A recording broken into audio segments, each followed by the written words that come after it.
الرحمن الرحیم، السلام علیکم۔ آج کا جو ٹاپک ہے وہ بڑا امپورٹنٹ ٹاپک ہے، کیونکہ جو نیو میڈس ہوتے ہیں، نیو بورن یا نوزائیدہ بچے جو ہوتے ہیں، ان کے پیرنٹس بہت زیادہ جو ہے اس معاملے میں پریشان ہوتے ہیں۔ ان کو جب بچہ ان کا جو ہے اس کو یرکان ہو جاتا ہے۔ یرکان کی ہم نے کچھ نہ کچھ ریزنز آج ڈسکس کریں گے، اور ہمیں پتہ ہونا چاہیے کہ بچے میں نئے نیو بورن میں یلکان کب ہوتا ہے اور کیوں ہوتا ہے، اور کس صورت میں آپ کو ڈاکٹر کو دکھانا چاہیے۔ اس میں 4-5 ریزنز ہیں۔ ایک تو یہ ہے کہ کوئی آپ کے جو ہے بلڈ کا ایشو، بلڈ کے ایشوز میں مطلب یہ ہے کہ کوئی بچے کو جو ہے اس کا بلڈ گروپ ڈفرینٹ ہو، ماں کا بلڈ گروپ ڈفرینٹ ہو۔ دوسرا جو ہے اس کی جو ہیموگلوبن ہوتی ہے، پروٹین ہوتی ہے جو ریڈ سیلز کے اندر ہوتی ہے، اس کی کوئی جو ہے اب نارمل پروڈکشن ہو رہی ہے، جس کو ہم ہیموگلوبینوپیتھیز کہتے ہیں میڈیکل ٹرم۔ اس کا ایشو ہو، اس میں جیسے بڑی مشہور بیماری تھیلاسیمیا یا سیکل سیل انیمیا، اس میں اب نارمل ہیموگلوبن بنتی ہے۔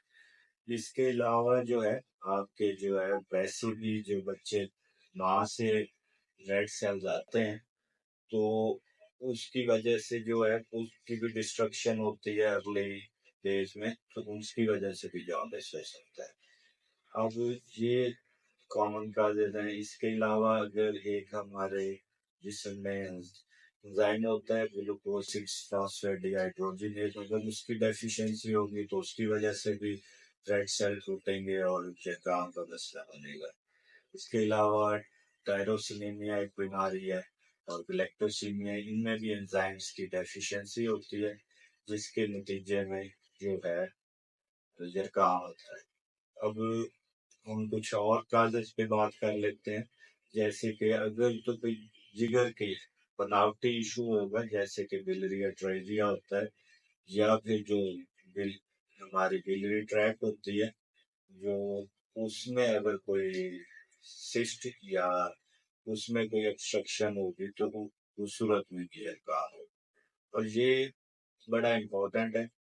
اگر یہ مس ڈائگنوز ہو جائے یا اگر ڈائگنوز ٹائملی نہ ہو تو اس صورت میں جو ہے بعد میں بچے کے پرماننٹلی جگر کا مسئلہ بن سکتا ہے۔ اس لیے جو ہے جب وہ آپ کے بچے کو یرکان ہو تو کم از کم ایک دفعہ ضرور دکھائیں۔ اس کے علاوہ بھی ایک دو کازز ہیں، جیسے کہ بچے کو ہم مدر فیڈ کرواتے ہیں، اس صورت میں بھی بچے کو جو ہے یرکان کا مسئلہ ہو سکتا ہے، لیکن یہ ایک نارمل ہوتا ہے، اس میں ایسا پریشانی کی بات نہیں ہوتی۔ لیکن اگر جو ہے یرکان پہلے دن پہ اپیئر ہو جائے تو یہ ایمرجنسی سائن ہے۔ اس کے علاوہ اگر یرکان ہے 3 ہفتے سے زیادہ پرسسٹ کرتا ہے اور کم نہیں ہوتا تو پھر اس صورت میں بھی آپ کو چاہیے کہ اپنے قریبی جو ہے پیڈیاٹریشین ان سے رجوع کریں تاکہ ٹائملی ڈائگنوز ہو۔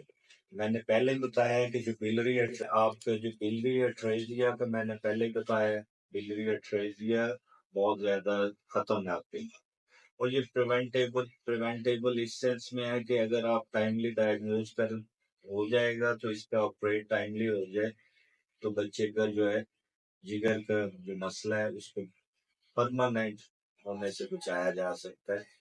اس کے علاوہ بھی 2-4 کازز ہیں، جیسے کہ آپ کی گلڑ کی بیماری ہو، گلڑ اگر پراپرلی کم کام کر رہا ہے، جس کو ہم میڈیکل ٹرم میں ہائپوتھائرائڈزم کہتے ہیں، یہ بھی ایک ریزن ہوتی ہے۔ اس کے علاوہ اگر ماں کو جو ہے کوئی انفیکشن ہو ان کو اور وہ ٹرانسفر ہو جائیں بچے کو، اس کو ہم ٹاچ انفیکشن کہتے ہیں۔ ٹاچ انفیکشن پہ کوئی ڈیٹیل سے ویڈیو الگ بنائیں گے۔ ابھی جو ہے آپ کو پتہ ہونا چاہیے کہ یہ انفیکشن ماں سے بچے میں ٹرانسفر ہوتی ہیں، اور یہ بھی یرکان کی ایک وجہ بن سکتی ہے۔ اس کے علاوہ اگر ماں کو جو ہے پیشاب جل کے آتا ہو ڈیورنگ پریگنینسی، یا پیشاب کے راستے کی سوزش ہو، یا پیشاب کے راستے کی انفیکشن ہو، تو یہ بھی ایک ریزن ہو سکتی ہے۔ اور اگر کسی اور طرح کی بھی انفیکشن جو ہے بچے کو ارلی ڈیز میں جو ہے ایکوائر ہو جائے اور وہ بہت زیادہ بڑھ جائے، تو جس کے ریزلٹ میں ہم کہہ سکتے ہیں کہ سیپسس ہو جائے. اگر سیپسس ہو جائے تو وہ بھی ایک زکام کی وجہ بن سکتی ہے. اس لیے جو آج کا ٹیک آؤٹ میسج ہے، اگر بچے کو فرسٹ ڈے آف لائف پہ جو ہے اگر زکام ہو یا 3 ویک سے زیادہ پہ بھی زکام رہتا ہے، تو ان صورتوں میں آپ نے فوراً اپنے ڈاکٹر سے ریویو کرنا ہے. اور اگر درمیان میں بھی مسئلہ ہوتا ہے تو ایک دفعہ ضرور چیک اپ کروا لیں، تاکہ اگر کوئی ایسی بیماری نہ ہو جس میں جو ہے ہم ایمرجنسی پروسیجر کر کے اس کا ٹائملی ڈائگنوز کر کے تو بچے کو جو ہے ہم اس سے جو ہے لائف لانگ ڈسیبلٹی سے بچا سکے. شکریہ.